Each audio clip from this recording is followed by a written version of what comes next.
It's time to talk NASCAR on Prime Sports Network.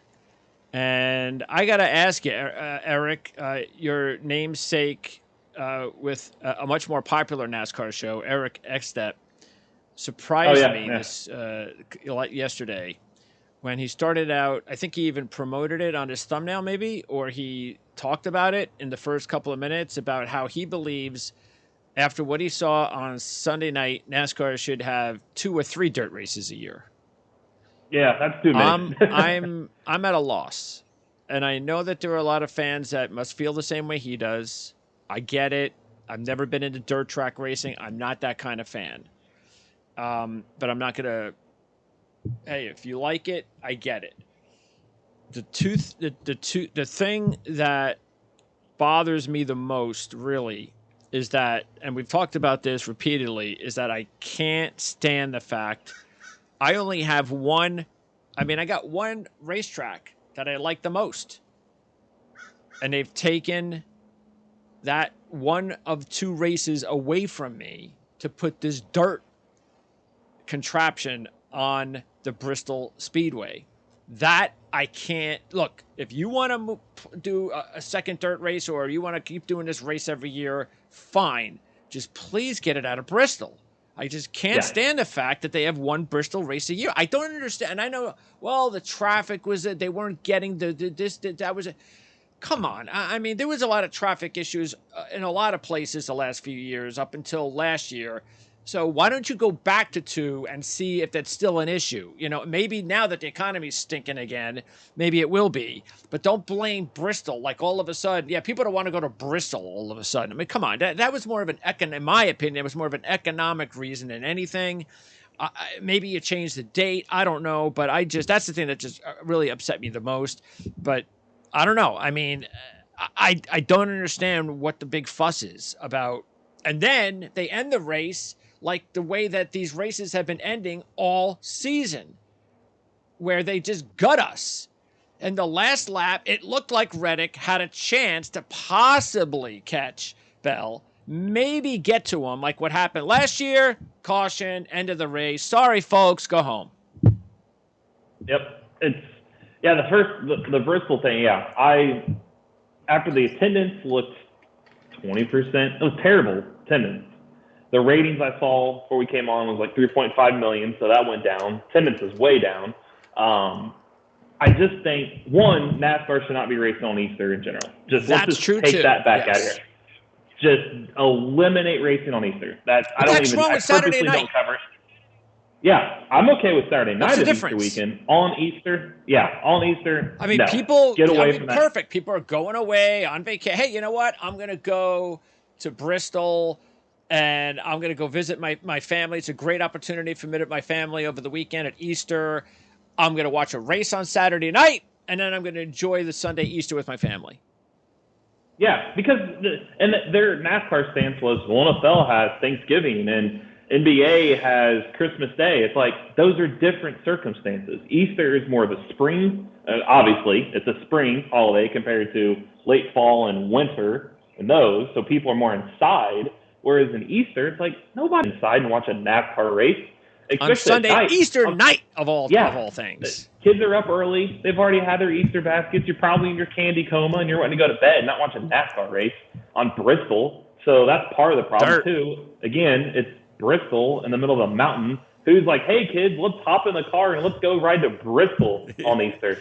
If you want to do Easter, do it in a destination city, not Easter in Bristol. It just doesn't work. And you should never race on Easter. There's a reason. It's like you're tempting God here. No wonder it's going to fail. No wonder it rains every Easter weekend there. It's just leave it. Don't race on Easter. They race 36 weeks out of the year. Take that one off if you want to. They need a break anyways. The drivers don't like it. The industry doesn't like it. That's the reason the drivers are so outspoken against it. It's not just because it's Bristol dirt. It's on Easter. These drivers have families. Yes. They don't want to be there. And they said it. So that to me correlates with the attendance dropping, because every driver you put a microphone in front of, they tell you how much they hate racing at Bristol on dirt on Easter. So how long have they been racing on Easter? This is only the second time since like 1989. Okay, so they've only done it the last 2 years on the dirt. Okay. And And the when, only when did reason, was it an off week completely? yeah, they've always observed Easter. And the only reason, I think it was 89 or 88, but the only reason they raced that year was because Richmond was the second race of the season then, and it either rained or snowed or something. So the next open weekend was Easter, so they threw it on that. But they didn't, that never was a holiday they used to like to race against. And I don't know, it's greed. I think greed brought it back, thinking, oh, look at all these viewers we're going to get. But 20% capacity and 3.5, you could get 3.5 million viewers this weekend. So what's the difference? Just eliminate it, and I think the attendance will go back up. Just that simple factor, because nobody talks highly of it. Nobody. The racing, honestly, wasn't that bad. It did have some character. It did do better, which leads me to believe what Eric Eastup was saying. I think dirt could work, but you don't need to oversaturate it. Just one race is fine, and not at Bristol. Find a That's dirt the track. thing. Yes, If I don't it mind races, that dirt race. I really don't. I just don't want it at Bristol. No, and if it Bristol races that way, you got to think a dirt track, a track that's actually made for dirt, would actually work even better. Yes. And then move Bristol back to the concrete for the spring race and move it off of Easter weekend. Yeah. And I think you'll see everybody be happy to go there. You'll get your crowd back, and it's a win-win. But yes, add a dirt track, or not add one, just keep it at one, away from Bristol, and don't race on Easter. And it's a simple fix. That's all you got to do. But you race on Easter, you can race at Easter in the most destination driver's favorite track ever, and they're still going to say the same thing. We don't want to be here. Well, it's also, everybody knows that the majority of the fan base for this sport is highly religious. They're highly, there's a lot of Easter, a lot of real Easter families. Yeah. Not just the people who are, oh, it's Easter, but people who actually do go to church. People who actually do, like you said, have the families with the eggs, and then maybe they go to church, or, and then they spend it with their families, almost like Thanksgiving in the spring. That's how exactly. Yeah. Yeah. Now, and that's why I said doing it on that day. If you want to do it, like you said, a Saturday night before, the industry can still be home with their families. It's close enough to their home base where they can get home after the race. They're already home. They can still wake up in their own houses and have their own Easter bunny come in with their families and go to church. Just don't do it at Bristol. Change. Yeah, and especially in the South, like the South is, they call it the Bible Belt. You have why on God's green earth, here I'm using punning, do you have a race in the South on Easter Sunday? Yeah. That is it's just typical tone deaf. They are just the drivers, and that's not great marketing when your own drivers and all the teams and the owners and everybody you talk to says, I don't want to be here. I'm sure that's going to sell a lot of tickets with the fan base that also doesn't want to be there. There's the problem right there. Yeah. Like you said, they're tone deaf. How do they not understand this? If not just the drivers, but the fans. I mean, who's convincing themselves that this is a good idea? Yeah, it just move it. Take the dirt away from Bristol. Clearly the fall race is a hit. Take the dirt away. Run it a normal spring race. You race twice. Martinsville, we're going to go there. You race there twice a year. Why can't you go back to Bristol on concrete twice a year? Leave this weekend open. These guys have been going at it since early February. We're in mid-April. They've not had a break. This is a great break for them anyways. Recharge the batteries. Yep. And I think you'll see a happier garage, a happier fan base, and it's just a natural, especially this year with all the drama that's been going around. Yeah, right. They could use a week off. Yeah. Yeah. So, next year, I hope when the schedule comes out that Bristol is on concrete and Easter weekend is observed. Just do not race on Easter weekend. We highly doubt that, though. So no, they'll actually move. So they'll keep Bristol dirt. They'll move it from the weekend, and then we'll actually race in the middle of the day on Easter. Yeah, right. Against head-to-head against the 3:00. Yeah. Yeah. For the West Coast viewers that are surely not going to watch. Yeah, right. All right. So before we start previewing this race at Martinsville, we do have to, I can't believe we were talking about penalties again, because I had to be reminded about it when I was doing my research, and I was like, well, wait a second. What happened to Alex Bowman? Why is he back to being 11? Oh, that's right. So go over the penalties that happened again on Thursday after our show. Basically, so after Richmond, so I'll preface this, NASCAR inspects the top two finishers. and then they take 2 random cars back to the R&D center. So Hendrick happened to have the 1-2 finisher. So NASCAR thought, let's take the other 2 Hendrick cars back to the R&D center. And that's so these are completely different penalties. Yes. These are new penalties. These are new infractions. This has nothing to do with the part from... Nothing to do with the part from Phoenix. Okay. This is completely new. So this tells you Hendrick is definitely working in the gray area. So you can't totally tear the car down at the track. So I have a feeling and it was William Byron and Alex Bowman's cars that got taken back to the R&D center in Charlotte.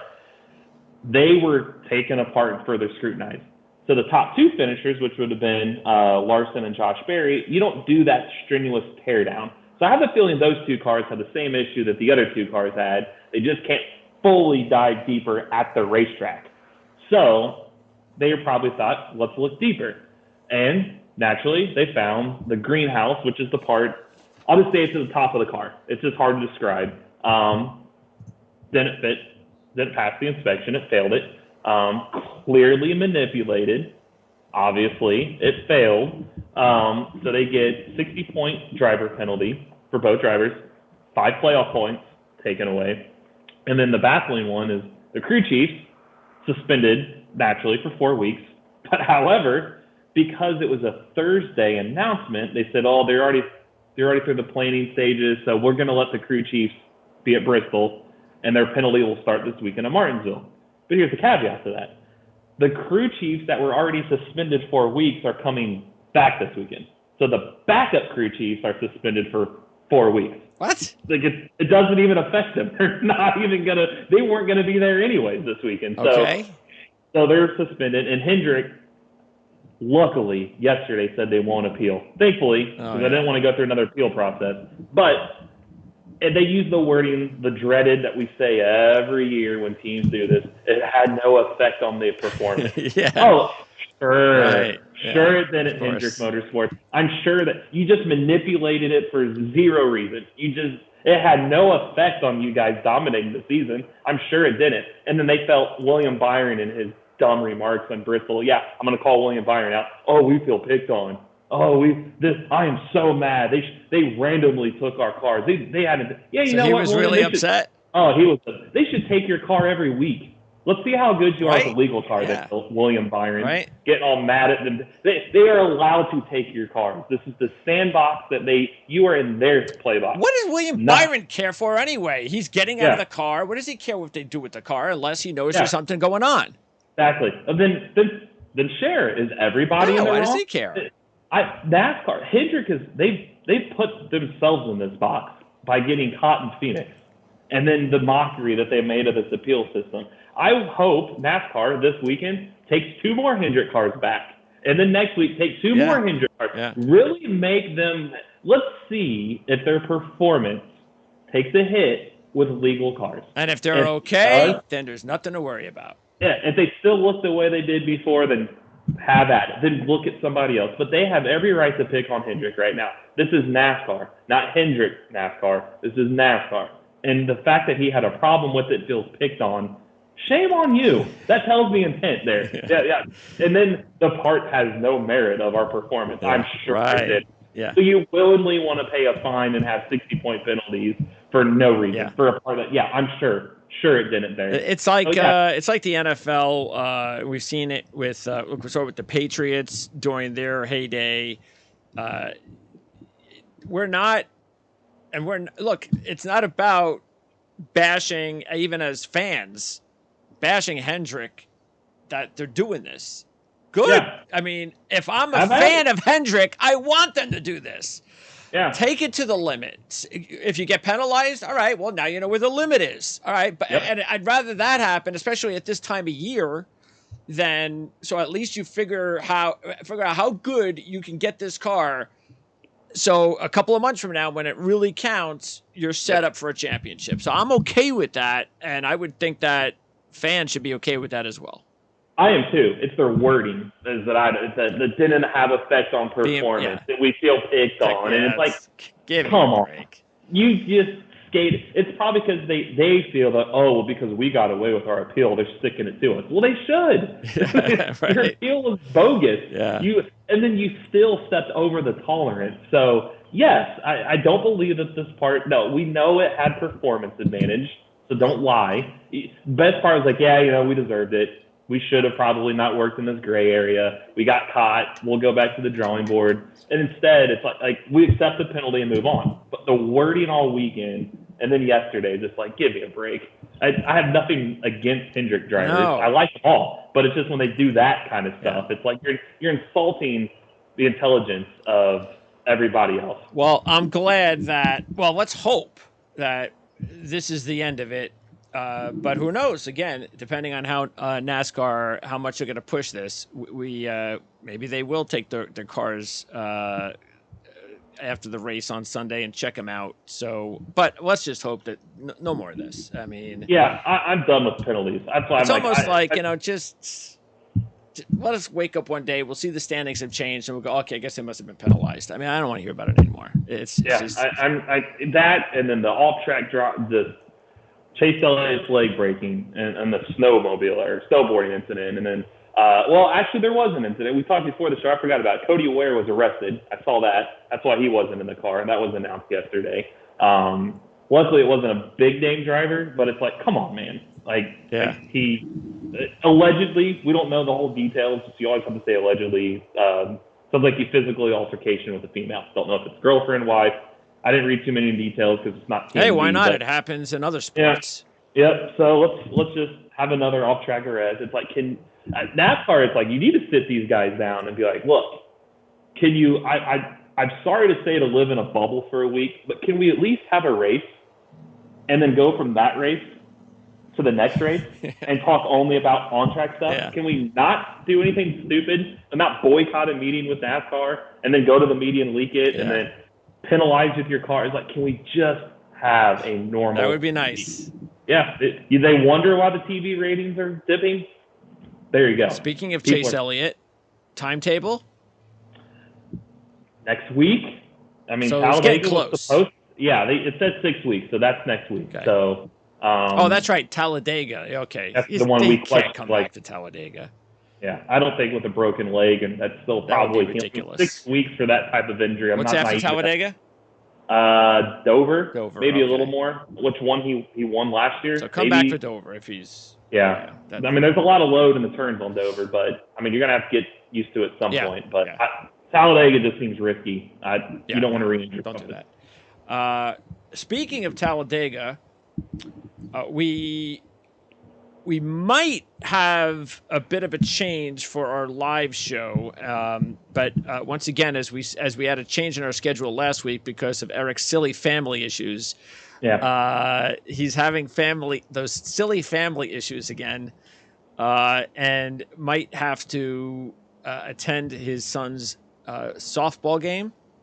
Baseball. I prefer that. On Sunday. Oh, yeah, he's definitely playing baseball. Yeah, good. We're not going to go that way. As opposed to, and we'll know on Saturday because they're playing a game on Saturday. So depending on the result of the game on Saturday, which is the 22nd. So we're still talking 2 weeks away, by the way. Yeah, so we're still. Depending on that, we're just letting you know in advance.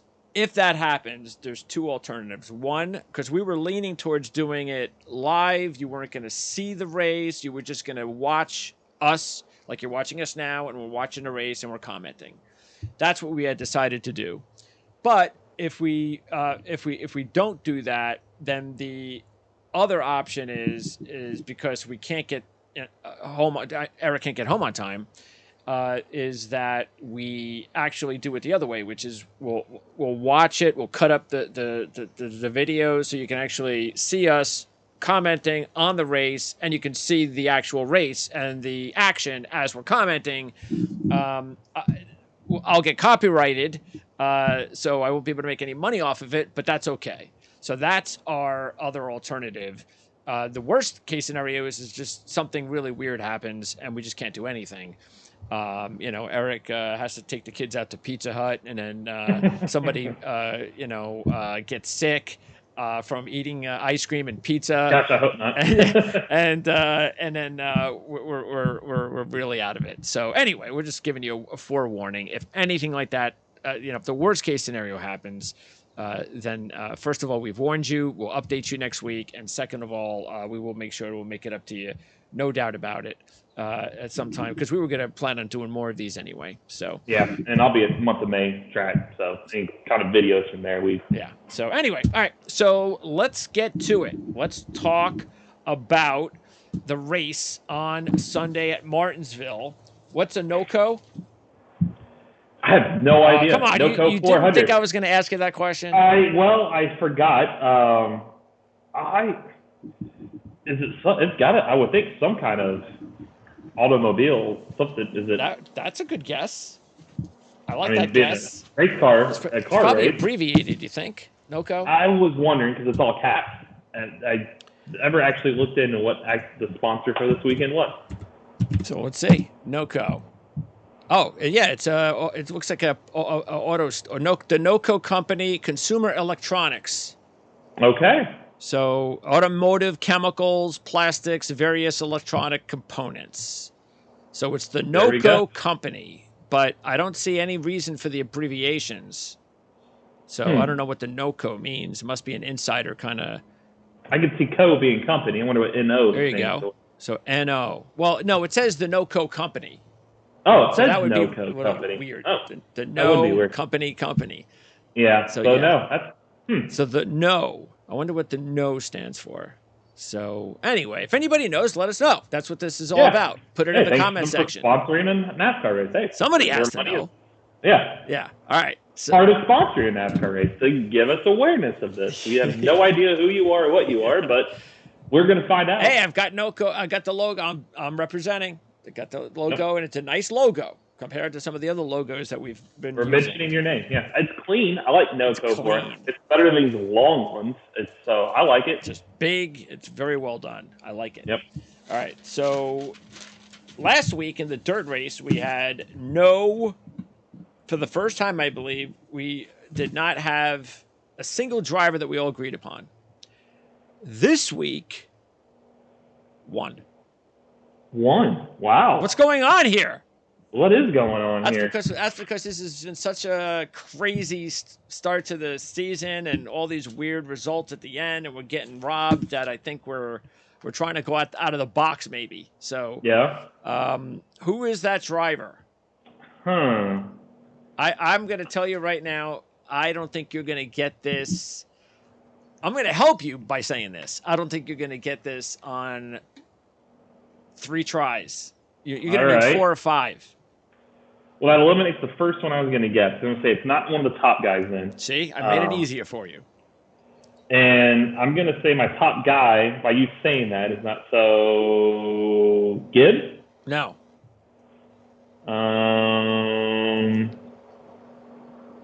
Kozlowski? Nope.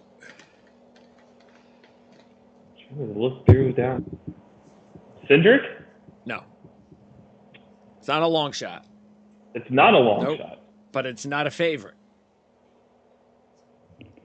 Chastain? Right. Okay. I was getting my initial one. I was going to say that we all would have had was Bowman. I was like, well, the way you worded it, I'm like, well, it's not Bowman. So it's the one right above him. Yeah. Chastain. He's the only one we all agreed upon.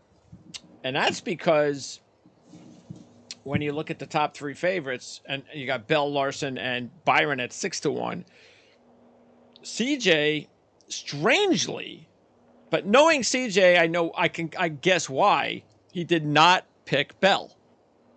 That was out of the 6-1s. And I'm thinking the reason he didn't is just because knowing CJ, we've always had those kind of rules about not going with back-to-back drivers too often, especially if they're heavy favorite.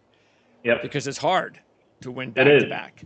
So, yeah, so he basically went with every driver after Bell until he ran out of money. I saw that now. Yeah. Yeah. So, and then you did not go with Larson. I didn't go with Larson either. The only driver I went with in those 3 was Bell.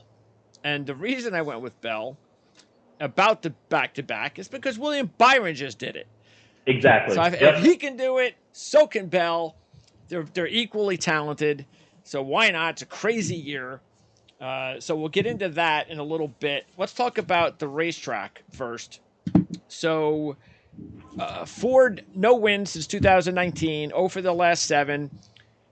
And the thing, though, we have to keep in mind, as always, last year was a different year because of the different car. So that comes into play. Bell won from the 20th position last year, which is a little unusual for Martinsville. But again, I think at that point it tells us, all right, well, new car, started 20th and won. I'm not going to worry too much about anybody who starts in the top 20 then on Sunday. And short track, the most comparable track, would that be Richmond because it's also short and flat? Yeah, but Richmond, I'd say probably Loudon. It's more shaped the same. Richmond's got some banking, kind of like Phoenix, where this one, you can kind of run too wide in the corners. This one, you're not. This one, the low lines are preferred. So I'd say probably the closer comparison would be Loudon. I used a little bit of the Clash. The Coliseum this year, because both really small, both of the tight turn radiuses. Okay. You've got to get the car woed up and turn, and they usually are downshifting, which makes it harder to pass. So I use a little bit of the Clash. Richmond and Phoenix are just too the shape of them. I wouldn't say. So you wouldn't even put Richmond in there at all? No, there's just no way to, because Richmond, if you wanted to, as you saw the tires fall off, you're slipping and sliding. This one, even the tires falling off, they're going to downshift and they're going to get their car load up and go to low line. So you cannot pass high here. It's all in the concrete below. You're in single file and try to get inside somebody. Where Richmond, you could go high if you wanted to in that second groove, and it's just, you're not going to have a tire fall off or anything like that here. Yeah, I would, because and that makes sense, because when I was looking at the Harvick was one of those that I was looking at, and I was going, how can he be so good at Richmond and so bad at Martinsville? Yep, that's why he's good at Phoenix and Richmond. But you look at tracks like this, and the Clash, he never really was much of a factor the last 2 years. He's just not good at this place. And I was shocked that he was still 20 plus. Was he 22 to 1? 20 to 1. 20 to 1. Yeah, I thought he'd be farther back. So yeah, I used more of those. An interesting trend, to go back to your starting spots.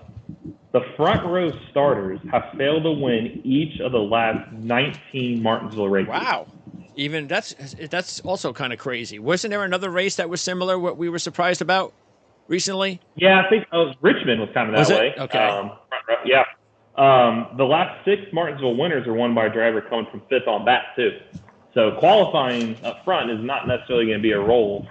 It's weird to say that it's hard to pass there, and then you got starting spots that don't really correlate much. So, but 10 of the last 12 have also started in the top 10. Yeah. So really 5th through 10th is probably your sweet spot, depending on who you got there. And 16 of the last 17 races were won by Gibbs, Penske, or Hendrick there. Okay. And that's not a surprise either, because of how difficult the racetrack can be to handle, right? Yes, it's one that's where the next gen really, it still favors the big teams, and there's a reason why. Martinsville is such a smaller track, aero and stuff is just not, especially now this next gen where they can downshift, and that's a difference maker, because in the past you can maybe get somebody getting in the corner too hot, or maybe a little bit easy on the brakes. Now you can just downshift and you just lower the RPMs. This race, though, the one thing that is different, it is back to a day race. The last few years, it's been a night race, so we're actually going to run it during the day. So they weren't good at night? No, because it was so cool. The tires there was zero so tires because it was so cool. They were very boring. It is 400 laps compared to 500 laps better. in the fall race.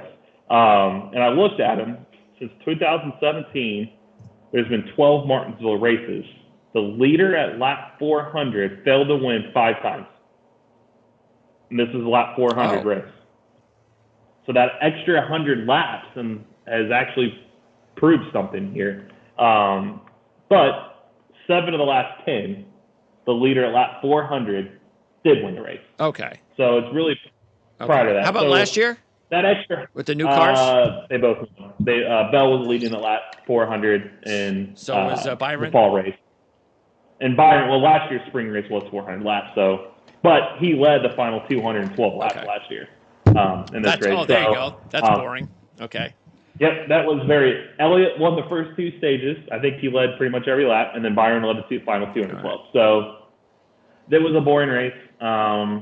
This new aero package, again, the short track, is it going to do much to a track like this? I don't know, just because as long as you can downshift, you're going to get the car load up, and the gearing isn't changed. So I don't think, again, they're not going fast enough here for a aero package to change much. So we'll see. The fall race wasn't bad, but Bell, I mean, they kind of had a good show. So also, you got to remember the Ross Chastain move and all that kind of saved the race because it was pretty boring there for a while. Oh, okay. So that was that was the last race before the playoffs? Yep. So we're back here again. So that's why I said it. The big teams. It's shocking that we all chose Chastain, knowing that he's a track house and 16 of the last 17 races were the big teams. I almost didn't choose him because of that, but because he was 16 to 1. Yeah. That's the reason I went. That's pretty much what I did. My strategy outside. Once I got past the two favorites, most of everything I did was put money on drivers that I thought I was getting good odds. So. Yep. Kind of the way you had to do it this week. Bell and Byron are legitimate favorites. Larson was puzzling again, but we'll get in those odds here in a second. Yeah. So out of the top three, so you took Bell and Byron. CJ took Byron Larson, and I took Bell. So out of Bell and Byron, who would you go with? Because probably Bell, right? I go Bell. Yeah, he's just been so good this year. He led over 100 laps, or right at 100, I think, this past Sunday. He led 150 laps last fall on the same track. He's got a top 6 in all but 2 races this season. You just feel like we talked about it at the end of last year. You feel like this was a breakout moment for him in the playoffs, and he just got that feeling this year. It's like he's rolling, and for a track that he's so good at, as far as we did last year, and how good he's been this season, I still felt 6-1 was a bargain compared to what he probably should be 4-1. And he won New Hampshire last year. And he won New Hampshire, and Gibbs has been really good here, and it's like 6-1. I just felt that was a bargain. Now, Byron, I do think he'll be a good weekend for him. 6 top 8s in his last 7 Martinsville starts. Yes. He won at Phoenix, and he can't take a lot from Phoenix over to this, but Hendrick has been really good. And Chase Elliott's not there again this weekend. Somebody's got to lead the Hendrick camp, and I feel definitely should be him. Well, the only thing, though, is, again, we don't know how they will be affected. Hendrick. Yeah. We don't know. It's short track, but we don't know. I did take a Hendrick driver, but I took one that I had better odds. So I took that other one. And Larson, I just don't see he wasn't good in the past at Richmond. Yes, he has won there in the past, Ganassi, but Martinsville he's terrible at. 2 top 5s in his last 11 Martinsville starts. 11 of his 16 Martinsville starts he's finished outside the top 15. I think his runner-up last fall was more of a fluke than anything. And I just don't see his first 2 wins this year, each come the last 3 weeks, being at Richmond and Martinsville. This just isn't a good track for him. And the fact that he was 6-1, I just didn't trust him. Yeah, and he hasn't been very consistent this year so far anyway. No. So, yeah, that's why I stated him. 6-1 was too. I mean, if he was more like 16-1, was probably you can't take them all. So no. Yeah, so and I understand why you would take Byron over Larson. It makes sense. Like you said, he's been more consistent there. He's defending champ.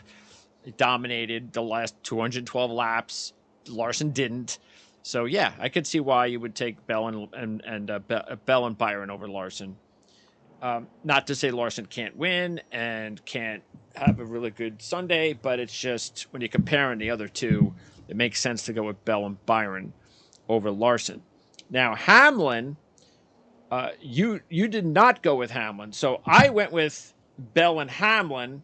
You went with Bell, Byron, and Truex. So now with Hamlin, I know things aren't going very well for him. There's a lot of issues. But the issues to me are correctable. And look, I don't like the fact that he's 7-1 when he hasn't had a top 5 all year, but he's so good at this racetrack. Last time he was here in October, he led over 200 laps. I just kind of had to take him in that way, because when I was looking at the other ones, again, I was like Byron and Larson. They've already won this year. It's not like they have the history Hamlin does here. And Truex, I just don't like the way Truex has gone so far this year. He also doesn't have a top 5. And last year, he was totally out of it here with the new car. That scares me. Even though he has a very good recent history before last year at this track. So anyway, that's the reason I went with Hamlin. I went big on Bell and Hamlin. I put 70 of my 100 on Bell and Hamlin, because that's the kind of, I think, race this is going to be. You like you were saying, go with the big teams, and if you're going to do it, just kind of go big this week. Go big this week with a couple of guys that you really like. And that's what I did with the Bell and Byron. And then I kind of grouped these next 4 between Hamlin, Logano, Truex, and Blaney kind of together. And because I feel like they're all pretty even at Martinsville. And so I broke it down a little bit further, and I looked at Hamlin. 4 of his last 6 Martinsville finishes have been 11th or worse. So I'm like, that kind of scared me a little bit. But he's won there 5 times. So I'm like, okay, well, that kind of evens it out. Then he led the 203 laps. I'm like, okay, now I'm swinging back towards his favor. But then on the season, he's got 3 finishes of 20th or worse in the last 5 weeks, and 4 of the last 5 being outside the top 15. So I'm like, that scares me. Logano, same way. Top 5 finishes in 2020, second last spring, 9 top 10s in his last 10. He was 6th in October. But on the season, he's got 2 top 5s all year, and both are on super speedways. Phoenix, he was 11th. He was just kind of an after factor, and that was after he won last fall. So I'm like, I don't trust him either.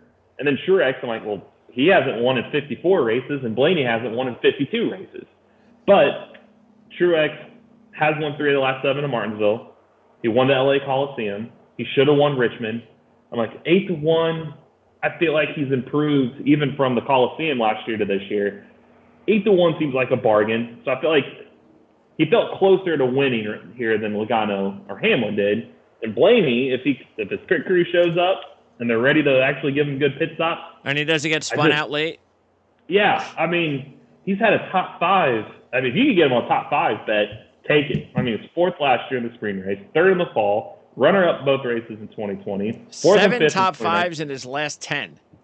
Just crazy. And then 2021, he was 11th in both races, but he swept the stages in the spring race. I think it was a pit problem or something, took him back. I came really close to taking Blaney, and I just said, you know what? I can't do it. I mean, I'm taking him almost every week, and even when things are looking good, they're going bad. I have him on my fantasy team, so, and I always put money on Blaney every week anyway because he's my favorite driver. So I'm always going to put some money on him anyway. But I was like, you know what? I'm just going to take the week off. But I came really close to taking him. I felt dirty almost taking the 2 winless guys. It's like they haven't won in over 2 years. But I just feel like 8-1 and 11-1, they've been running better, I feel like. Blaney, he was the top 3 until he got spun on the final restart.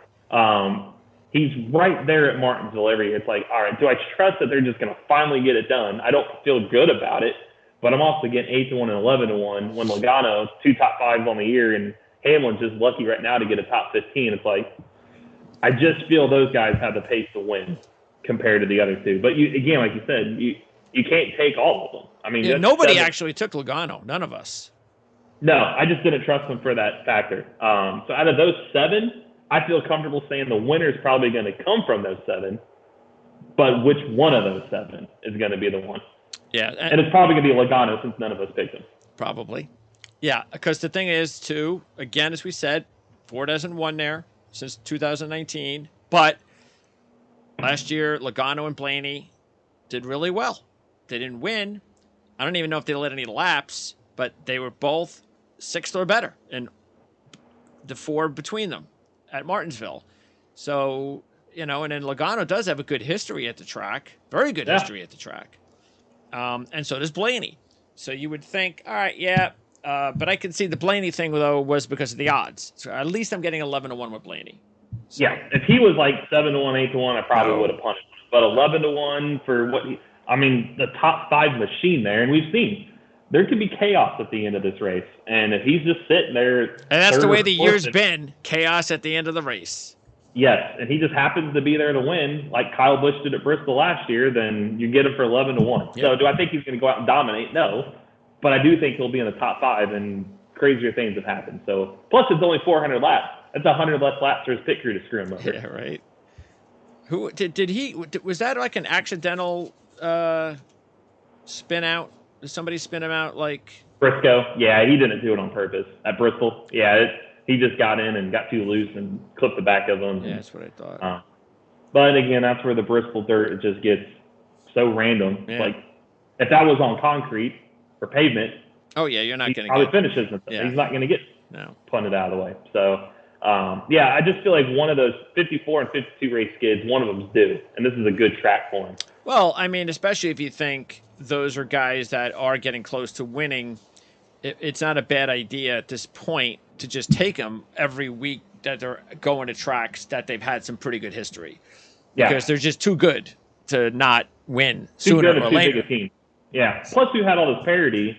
Yeah. Those two have got to win eventually, and it keeps the parity going because out of the 3 favorites, like you said, they've all won this year. Aren't you concerned with how Truex raced last year here?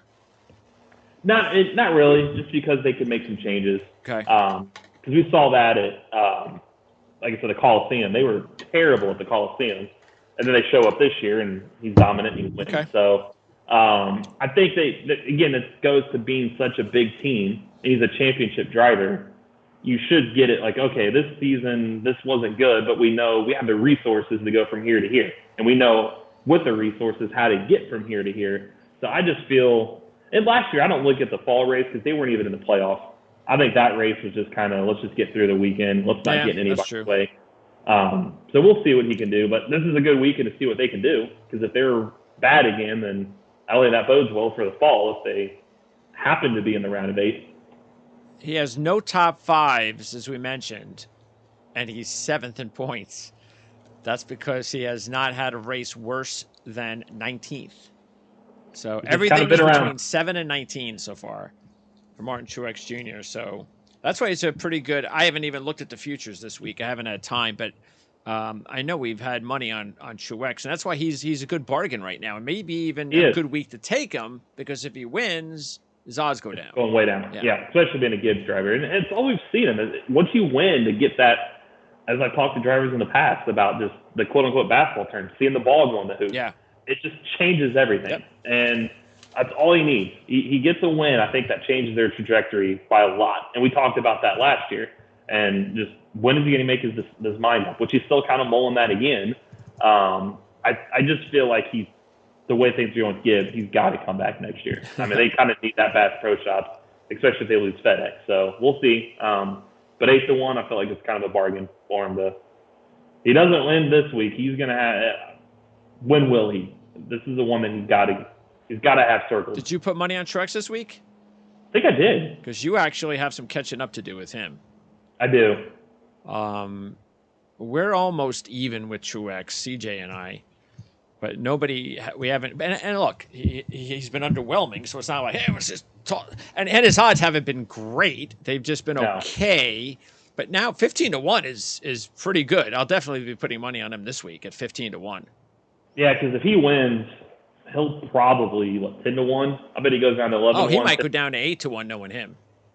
Yeah, because he's a past champion. They might look at him and. I'm a little surprised Bell's only 9-1, to tell you the truth. I was too. I thought that was kind of disrespectful for him. Yeah. 9-1. He's arguably you could make the case that him and Byron should be your championship favorites right now. And you're in good space with Bell. You got good money on him already. Yeah, I felt good about him early on. Yeah. So I have I got some catching up to do, but I've already started that. So 9-1 is good, and then Harvick is still 14-1. Yeah. Which is really good. So just keep putting the money on Harvick. Especially, they keep saying championship race is at Phoenix, so we know what he can do there. And he was going to win there in the spring, if not for Harrison Burton spinning, that if he can get from the round of 8 into the championship 4, and you're getting him at Phoenix for those odds right now. So you got to look at the championship race is at Phoenix, and you're getting Kevin Harvick for Just look at it that way. You're getting Kevin Harvick 15-1 at Phoenix. And Bowman is still that poor 30-1. He's got a top 10 in all but 2 races. I have the most money on Bowman, so I don't have to put any more money on him. I've already got double the money that I've invested on Bowman, but he's still 30-1. And you take out the points penalty, he's leading the points.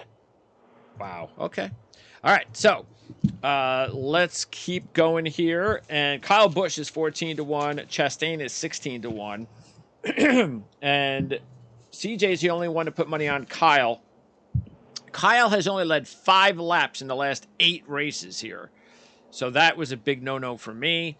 He does have a good history here, but again, it hasn't been that much lately. And then Chastain, as we've mentioned, is the one driver we all have, second in points. He was top 5 in both races last year. We don't care about Chastain before last year with the new car. He hasn't led a lap yet, but he also, by the way, had a 5th place in the Xfinity in 2020. So really, he's been solid here when it's counted, especially with the new car and Cup. And you are getting 16-1. Again, that's the trick. Yep. He's not 12-1. He's not 10-1. It's now at a point where it was like, yeah, I can take. I'm not like super high on him, but I'll take 16-1. Yeah, that's the reason I did. It's because with the 16 of the last 17 races, I keep saying Gibbs, Penske, Hendrick. It's like, is Trackhouse really going to be that team in the last 18 races? They're going to be the one, but it's like they're that team almost at Phoenix last year to knock off the big dog. So. And you get 16-1, that's why. And the one thing that scared me too is the only reason he got the top 5 in the fall race was the move he made to get there. Because remember, he was like 10th or 11th. That's true. So that scared me a little bit, but 16-1 I felt was a better bargain than Kyle because, like you said, he's just been solid, but not great. He used to be great there. And I go back to that 16 out of the last 17 years. I trust Trackhouse over Richard Childress Racing to get it done. Granted, RCR looked good in the Clash and in the Coliseum. Austin Dillon was a top 5 last year there. He's coming off of a top 5, so maybe RCR could have something, but 14-1, I just thought, I actually put a couple bucks on Dillon. He's a strong play for him. I mean, third, I think he was third in this race last year. Third last week. Where did you put money on the long shot? Cindric and Gibbs? Gibbs, yeah. How come you didn't put money on Dillon? I just don't trust he's going to win a race. It just seems like his race wins are But fluke. isn't that the way he does it? He'll come out of nowhere, he'll win a race, and then he disappears again. I mean, it's like you just don't know when it's going to happen. That's why I struggle with Martinsville being one that he's – yeah. It's just not one of the everybody wrecks or the fuel saving or just – it doesn't tend to happen at this track. I feel good about for him and Kyle – if you wanted to wager like top 5 or top 10 finishes, you could find them on sportsbooks. Great plays on there. But if actual win, I just struggle to think that he will win outright over. I could keep going back. 16 of the last 17 Martinsville races are the big teams. Yeah. We're talking about an outright win. Do I feel that Richard Childress Racing is going to beat those teams? It's just hard to believe right now. All right. Bowman, Harvick 20-1, Keselowski 22-1. And nobody put money on Harvick. That's not a surprise because, as we said before, Harvick has 5 top 5s and 1 win, though, in 43 races. So that's not a lot of top 5s in 43 races. And he has no laps led in his last 13 races at Martinsville. So, yeah, scratch him out. Yep. Not winning this one. No, Bowman, Keselowski. So you put money on both of those guys. I put money on Bowman. He's got 2 6th-place finishes and a win in his last 6 trips to Martinsville. Now the win in 21, he only led 9 laps, but that's kind of Bowman. And let's remember, he only had 1 Martinsville race last year. That was 12th in April. Keselowski has a couple of wins. He's about 50% top 5s in his career at Penske at this track with 2 wins. Last year didn't look so good. He's only led 8 laps in his last 7. Why did you go with Keselowski And I know I kind of know why you went with Bowman. Look, the big deal with Bowman too is you're still getting really good odds like this. Okay, that's why we kind of take him every week at 20-1. 20-1 was just that.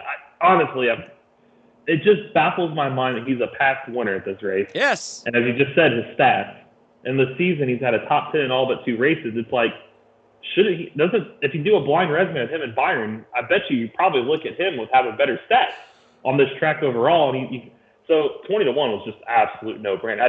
I feel like if anybody, like I said, outside the top 7 odds is going to win, he's the most obvious choice, sure. Right? Plus, he keeps the parity going of new winners. So I thought that was a no-brainer. Keselowski was just a hunch. I mean, they didn't look good in the Coliseum 2 straight years now. But I feel like he's running better.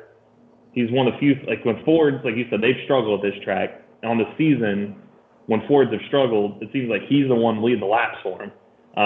He's got 4 top 3s his last 8 there. He knows how to get it done. He was up front in the fall race last year there. I think, in fact, it wasn't Chastain the one that ran in the back of him on that last lap. I think it was Keselowski. So he was up front.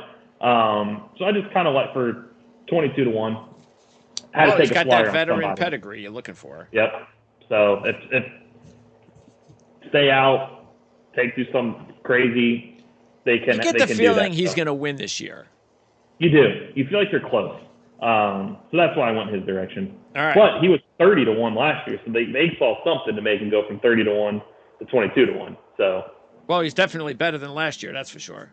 Yeah. Yeah. By the time they ran the race last October, things weren't going well at all for that team. No. All right. Reddick is 28-1. Buscher, Keselowski's teammate, is 35-1. And forget Buscher; he doesn't do anything here. No. Reddick, the only reason I put money on Reddick was I was getting 28-1. And I figured the guy's got 4 top 5s in his last 5, a runner-up and a win. We know he can ride the short tracks. And even though, for some reason, it hasn't worked out for him here at this track yet, he does have a top 10, so he has something to go on. But there's no way I'm taking him at 15-1 or that area, but I'm getting 28-1 with Reddick, and he's so hot right now. I just had to put a few bucks on him. Yeah, he's priced right for 28. He's right there to entice you to take him just because of how good he's been this season. It was the 16th or worse in 5 of the 6 Martinsville starts. That's what scared me. Yeah, sure. Because when you look at what Austin Dillon's done, so I'm like, is it him or the car? And you look at Austin Dillon's done pretty good there, so I'm like, well, maybe it's him.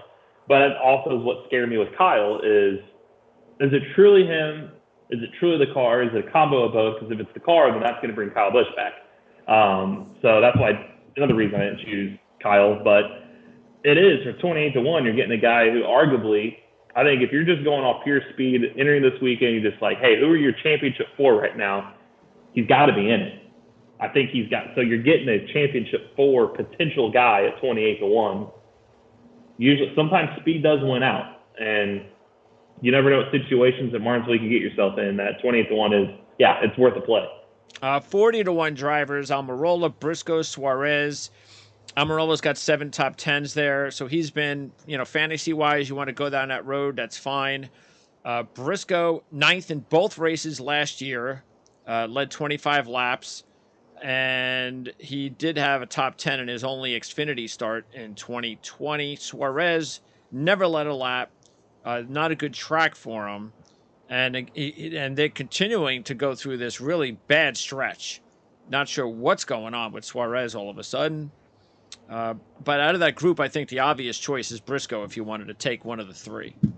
Yeah, and I punted on all 3, but I would agree. I mean, Almirola, as you said, he's been better as of late there, but he's never had a top 5. So it's hard to think, especially on the season, what we've seen out of him the last few years in general, that like, oh, he's going to magically win at Martinsville, and he's never had a top 5. Briscoe, I liked what I saw this past week with him at Bristol. So we'll see how his hand works with the surgery that he may or may not have. They're kind of questioning whether he needs it now. But I do feel better about him.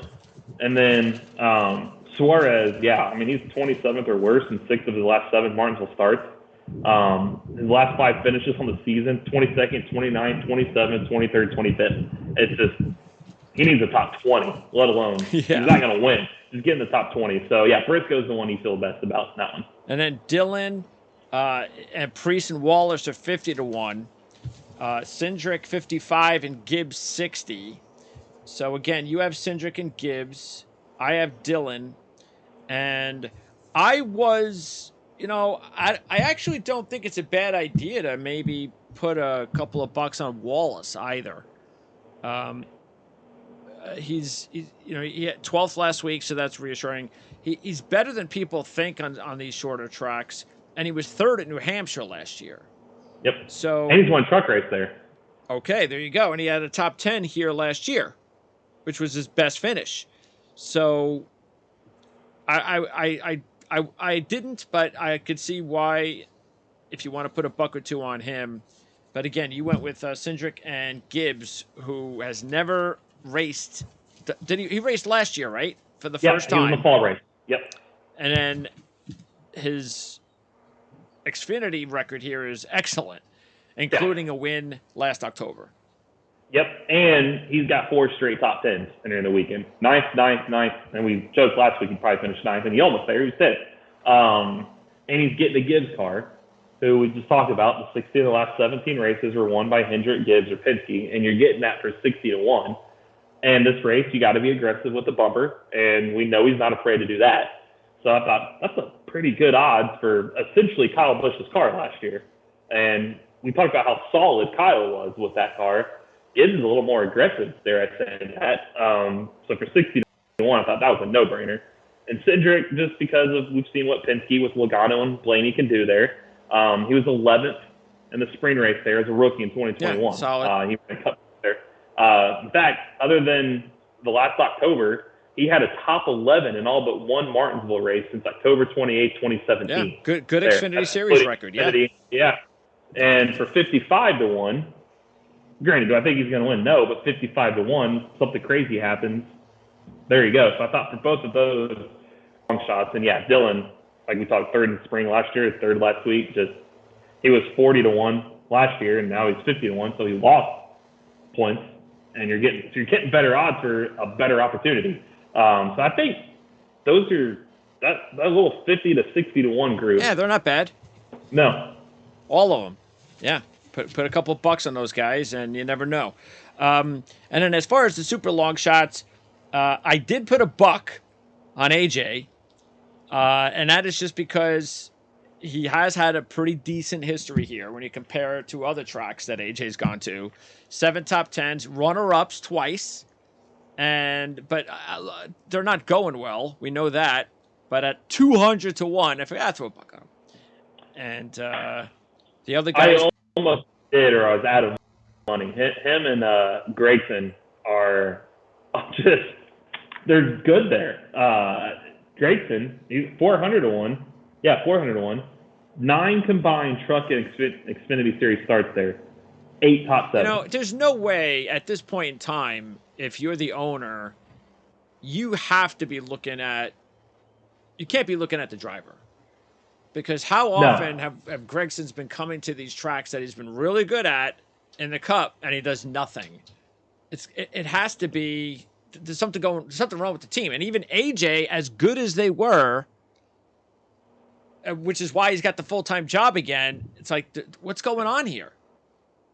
Yeah, it's like we talked about a few weeks ago. It's like, was he even back next year? Because this is not what he signed up for. And he's 7th in 2021 Xfinity race, 3rd last spring.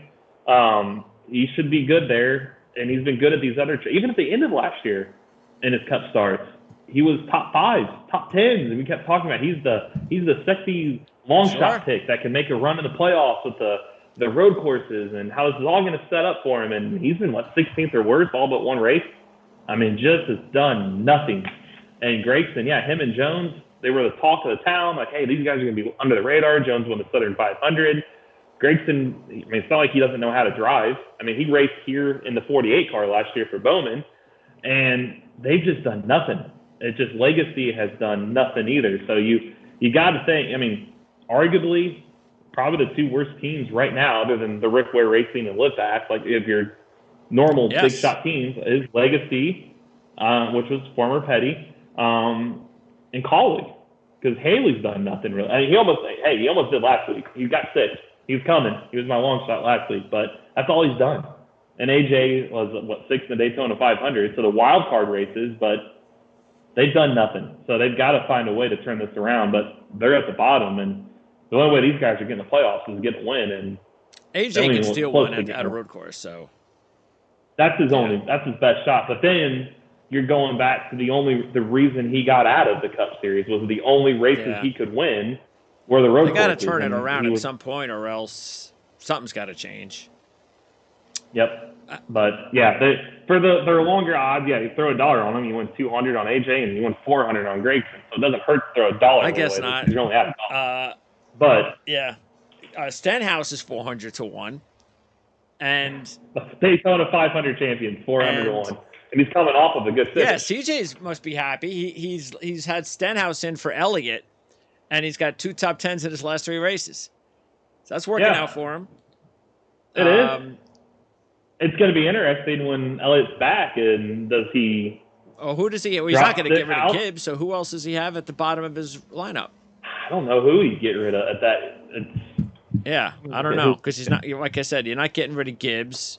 Well, by time he's got a couple more weeks, so if Stenhouse has some bad results again. Honestly, if I were him, I'd get rid of probably Allmendinger or Priest. Oh, he's got AJ. He's got AJ and Priest. Oh, that's right. He's still got Priest.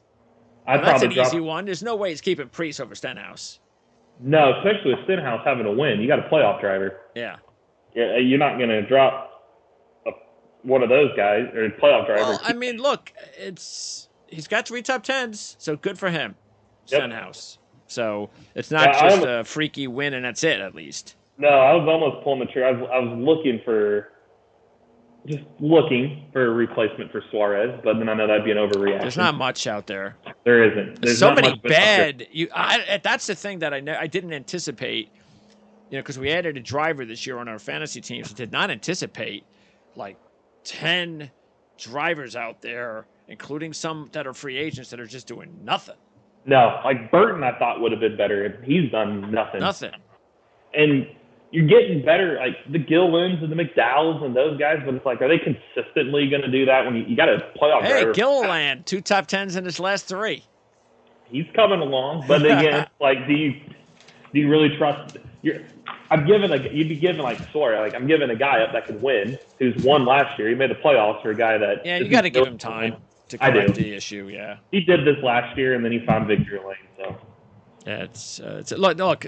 We've been saying it the last few years. It's about how you finish in NASCAR, and not how you start. Doesn't matter what you're doing now. No, it ebbs and flows, and that's where the Hendrick guys are. We talked about this last year, I think. Did they peak too early? And we saw that. And did they start off too hot, or was that good? They're going to go on a lull, and they're going to know what to fix, and they're going to peak again late. So it's part of the long season. All right, so that is going to wrap it up. We want to remind everybody you could always use the thanks icon on the bottom of the video if you would like to donate to the channel. Especially, we would appreciate that when we do the live show. Because, as we said, if we use video, we will not get monetized for that video. But we've got another week to remind you about our Talladega live race and how we're going to hopefully get through that. But next week, we will be talking about Talladega. So that should be interesting. At least we have a crazy race to talk about that. Who knows? The way this season has gone, the driver will win under yellow, or some 300 to 1 driver will win that nobody's expecting. So, yep. But anyway, we'll talk about that next week, and appreciate your time as always, Eric. IndyCar report. That's going to be in a couple of days, correct? Yep. We got Rossi here in an hour. So you're going to have Rossi on the call, on the Zoom call. Yep, and they did it again, another Tuesday. Don't know why they're doing this, especially when he was at the White House yesterday. It makes zero sense. Yeah, we came this close to not airing the show until Thursday. Yeah. So and they sent it. What time did that email say that I forwarded you? Was it 4 o'clock? Like, oh yeah, we're gonna have Rossi tomorrow in 22 hours. It's like, oh, you give nobody any preparation for this. Yeah, what's up with that? Okay. Yeah. Yeah. I don't know why. This is the only time we've on Tuesdays. Every other year has been Wednesdays. They're screwing around with our schedule. They are. So anyway, we'll see. They don't have a race next week, so we know. Yeah, I don't have any family outings on Tuesday, so we should be back at 2:00 on Tuesday. But yeah, we'll have the IndyCar show probably Thursday. Probably do that. Yeah. So you'll have your report for an IndyCar on Thursday. No F1 coverage until the last Friday of the month. Another weird schedule. Another weird series schedule. So anyway, I was looking at I tapped on the F1 futures just for the heck of it, and Verstappen is minus 800. They've had three races. Yeah, minus 800. Yeah, not even worth. What is that? Yeah. What kind of a series is that? That's the only bad thing about it. And yeah, their schedule goes from Azerbaijan, between Europe and Asia, like right up there, and they're gonna go from there to Miami a week later. You're gonna have a week. So like a month off. Yeah. Yeah, and then you're gonna go literally back to back from Europe to Miami. Okay. Good luck with the travel and all that, but that seems like a jet lag and time zone nightmare. But yeah, I didn't check the odds on. I don't know if they had. Did they have Indy? I think they did. Yeah, I think they had IndyCar. They got Indy 500. Yeah, of course.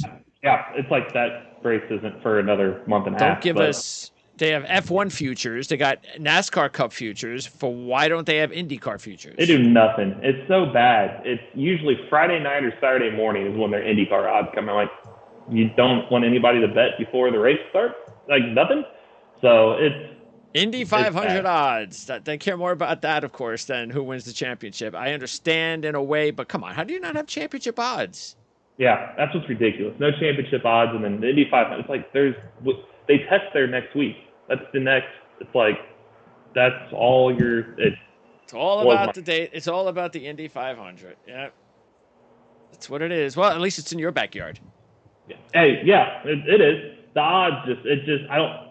Why would you bet on the Indy 500 right now? I know makes 0 sense. Yeah, nobody. You have no idea what's going to go on. It's not a sport you can do like even golf. At least you can go. Oh, you know what? He's playing well. He's got some good history, but you're not changing. It's not like you're changing golf clubs every year, and you got to test the golf clubs. It's not like that. So I don't know. Imagine if NASCAR did right now, Daytona 500 odds for next year. What? What? Yeah. Or we're talking about Coke 600 odds right now. Yeah. It's the same weekend, right? That makes zero. Why were you guys doing a preview show, the Coca-Cola 600? There's still so many races between them. In Indy, they got 2 test days next month. Well, you didn't notice anybody that made you. Did you notice anybody on the odds where you went, oh wow, I have to take advantage of those odds at this point? There was a couple Sato. Is a good but Sato's right always a long shot. Even he is. So that's not going to change much. No, I don't foresee any of that changing much at all. It usually. How about Castro Nevis at 25-1? You think those odds will come down, or is he going to stay at 25-1? I think he'll stay around there. You just don't know qualifying wise. You don't know what Chevy and Honda have until you get out here and see them test next week. So it's just hard to have any educated guess because it's not like it's going to be. I mean, yes, it could be similar to last year, and a lot of times it is, but you don't fully know. It's they've not Texas. Yes, it's a super speedway. And yes, it's the same package, but the track's a mile shorter than Indy. It's different. You can't take anything what you've seen so far and that's the guy. He's going to win the Indy 500. Well, what makes you think that? They've not even been on track at Indy since last May. Yeah. So yeah, the test and kind of seeing how people look and. Well, who should be the favorite to win the championship? The IndyCar championship. Yeah. Is there a clear favorite? No, I think you'd say Pato Award because he's finished second in both races and easily could have won both races. And he's the favorite of the 500. Yep. However, since 2003, every IndyCar champions came from Andretti, Penske, and Ganassi. Everyone. So it's 20 years later, is he going to be the first non-Penske, Andretti, or Ganassi? And it's just, not if his odds are low. If they ever give us the odds for his championship. Exactly. I like him, Newgarden. Dixon, your usual suspects. Okay. A long shot I would take would be Erickson if the odds were out, because he's a Ganassi guy. Start off good, seems hungry. Yeah, we got to figure out how to get those futures, those IndyCar Championship futures. They got to be somewhere. Somebody has to have them. Somebody's got to have something. Yeah. So we'll figure that out. Maybe we'll see if we can get them before Thursday's report. Caesars sometimes has good. They'll put more IndyCar stuff on. So we need to Caesars. Okay. Yeah, check it out, and I'll even scroll them up on the report. Yeah, I'll see if they. Usually, we'll see if midweek or something they end up like tomorrow. Maybe they'll have something come up. Okay. All right, everybody. Enjoy the rest of the week, and hopefully we'll have a good race on Sunday. Hopefully, and we'll talk to you guys next Tuesday. Sounds good. See you then.